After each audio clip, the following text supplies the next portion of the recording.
लेकिन क्या वजह है कि एक छोटा सा बदलाव किया है आपने, अभी कुछ किया ही नहीं है, और हमने कुछ नहीं कहा है और कुछ लोग हमसे कह रहे हैं ये इंटॉलरेंट हो गए। शुक्र मनाओ कि अभी हम हुए नहीं है।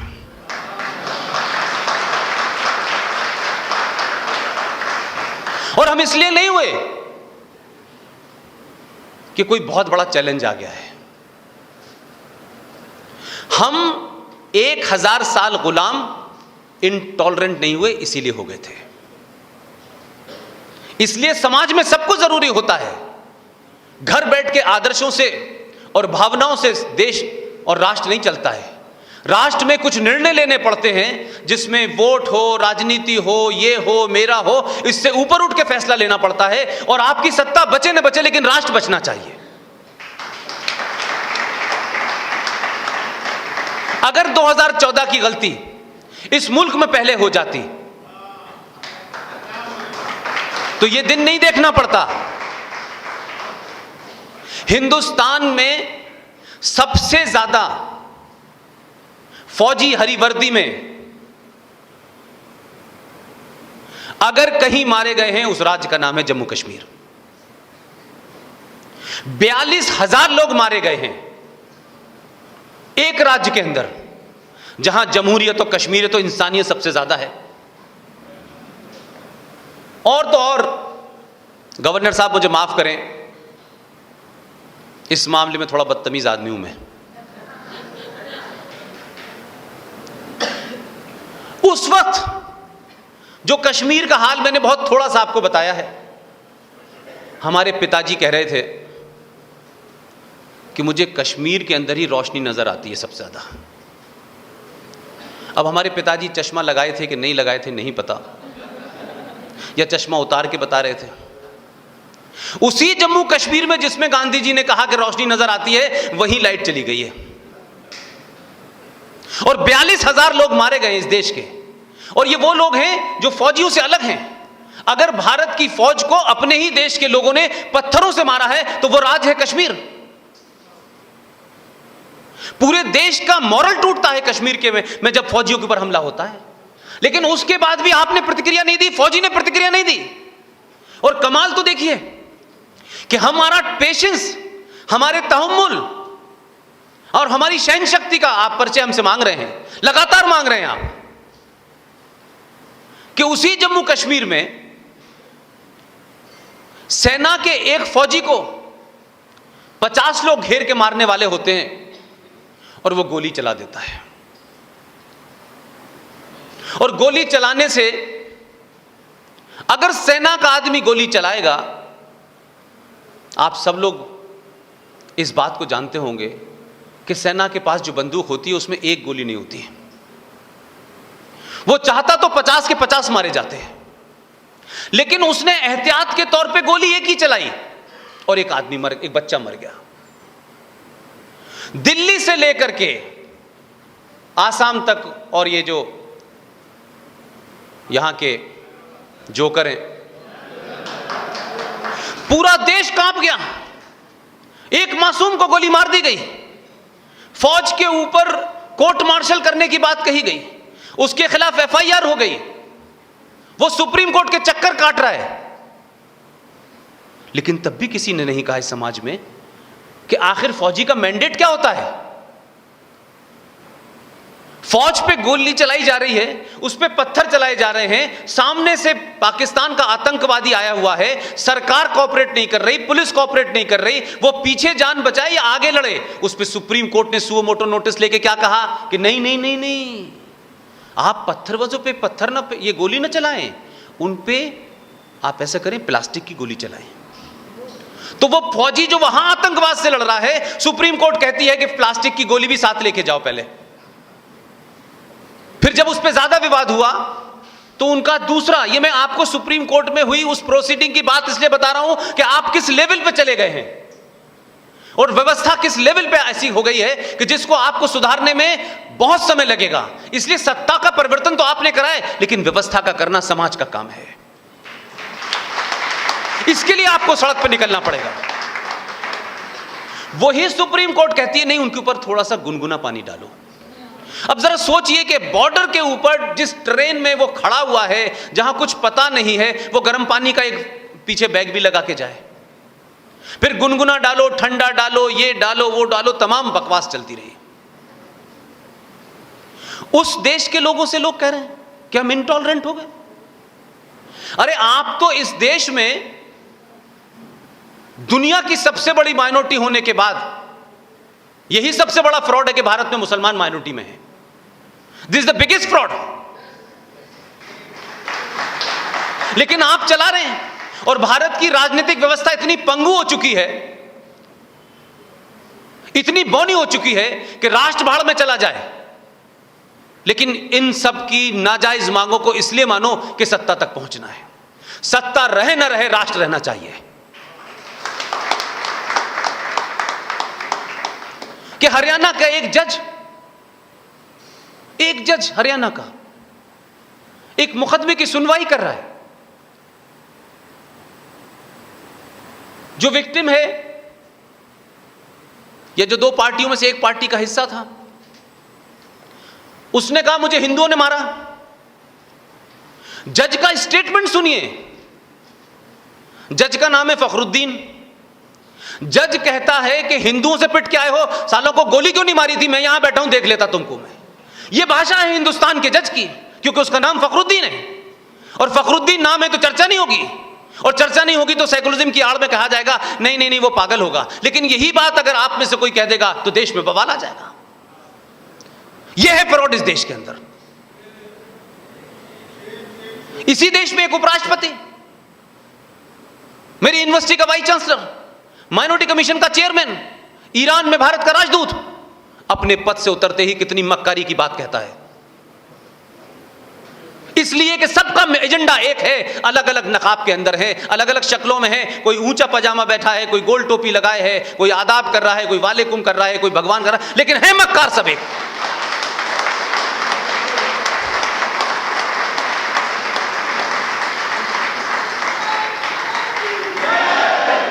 लिहाजा मैं इस बात से चिंतित नहीं हूं। मैंने जो बात शुरू में कही है कि अगर आप ईमानदार थे और हैं, और आपको लगता है कि आपके साथ इनजस्टिस हो रहा है, तो आप मुझे बताइए। आप तो तथाकथित तौर पे लार्जेस्ट माइनॉरिटी हैं। यूएनओ का जो चार्टर कहता है, और भारत की जो आपकी कॉन्स्टिट्यूशन असेंबली की जो डिबेट है, उसमें गोपाल अयंगर को पढ़ लीजिए, पटेल को पढ़ लीजिए, और पता चल जाएगा उन्होंने क्या कहा माइनॉरिटीज के बारे में। ये मेरे विचार नहीं है। पूरी टोटल पॉपुलेशन का जो 2% या 1.5% होगा वो माइनॉरिटी कहलाएगा। लेकिन इसको भी हमने अपीस करके रखा। दुनिया की सबसे बड़ी पॉपुलेशन भारत में मुसलमानों की है, और किसी किस्म की रोक नहीं है। खुलेआम गाली देने की भी इजाजत है, प्राइम मिनिस्टर को भी गाली देने की इजाजत है, और तो और प्राइम मिनिस्टर को दो गाली, वो कोई प्रॉब्लम नहीं है, क्योंकि वो एक पद पे बैठा हुआ है, आपको गाली देने का अधिकार है। आप राष्ट्र को भी गाली देते हैं, और इस राष्ट्र के महापुरुष भगवान राम के ऊपर भी गाली देते हैं आप, और तब भी देश नहीं बोलता है।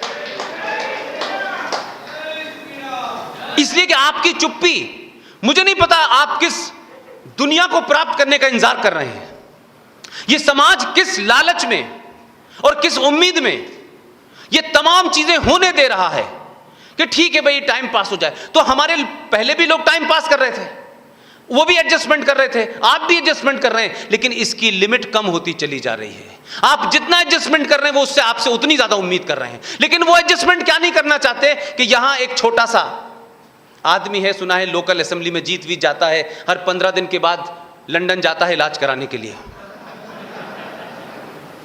मैं इस गुस्से में कह रहा हूं ये बात कि समाज की खामोशी ऐसे लोगों को बढ़ावा देती है। वो कहता है ये बात कि ये भगवान राम की मां कहां कहां गई थी, फरीदाबाद भी गई थी, तो वहां भी गई थी। जिस लहजे और जिस टोन और टेरर में उसने कहा, हलक से जबान निकाल लेनी चाहिए थी उसकी।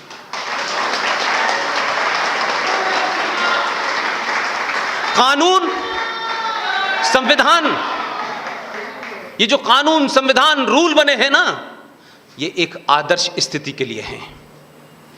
जब समाज आदर्श होता है, लेकिन ये लुटेरे बलात्कारियों के लिए नहीं है कि आप इस उम्मीद में कि कानून उनसे निपटेगा, तो कानून निपट रहा होता तो इस देश के अंदर ये पैदा होते, ये नहीं होते पैदा। लेकिन समाज की चुप्पी ने और उस खामोशी ने लोगों को इतनी दूर तक आजादी दे दी है कि लोग जो दिल चाहे कह दें, और ओपन डाइवर्जन है इस देश के अंदर।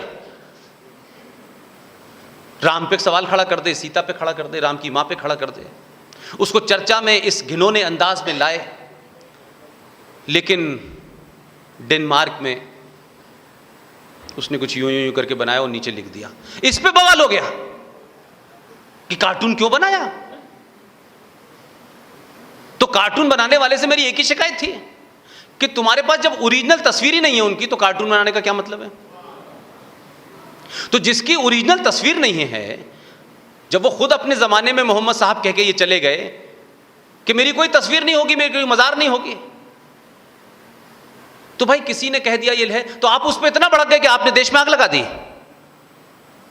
और आप उम्मीद करते हैं कि इस देश का मेजॉरिटी समाज भगवान राम और सीता की मां को गाली देने के बाद भी चुप रहे, और वो बोलने लगे, वो पूछने लगे सिर्फ सवाल कि ये आपने गलत कहा है, तो आपके इंटॉलरेंट हैं हम। इसलिए मैं इस देश के मुसलमानों से बड़ी अपील करता हूं, ओपनली अपील करता हूं, अपने गरेबान में झांके और मुझे यह बता दें कि इस दुनिया में 57 इस्लामिक मुल्क हैं, 57 हैं, कम नहीं है। एक आध महीना वहां रह करके भारत की आजादी का इजहार जरा वहां भी करें, 1 महीने रहें, 1 महीने।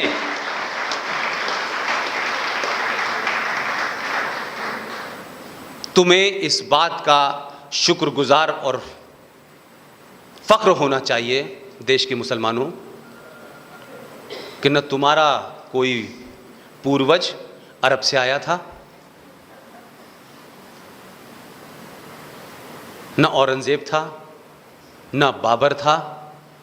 ये बात अलग है कि ये जो बैठे हुए हैं इस देश भर में, जिनको 90% हिंदू कहते हो तुम, ये उस वक्त भी और आज भी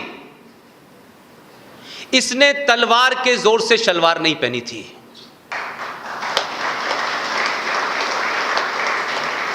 आज तुम उन लोगों का, वो उस दौर में नहीं बदले, उस दौर में उन्होंने वो शर्तें मानने के लिए इंकार कर दिया, गर्दन कटा ली उन्होंने, हजारों लोग मारे गए इस 1000 साल के अंदर। लेकिन अपनी पूजा पद्धति और सनातन संस्कृति को जिंदा रखने के लिए अपने घर के बाहर एक गमला रख लिया, उस गमले में तुलसी लगा के कहा मैं तो हिंदू हूं, मुझे कोई दिक्कत नहीं है।